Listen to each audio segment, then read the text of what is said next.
na yung hangin ngayon, tsaka yung alon. Parang natin lang. Maaraw siya. Kaya nga lumakas yung ulan.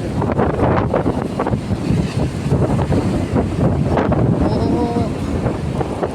Laki ang alon ngayon.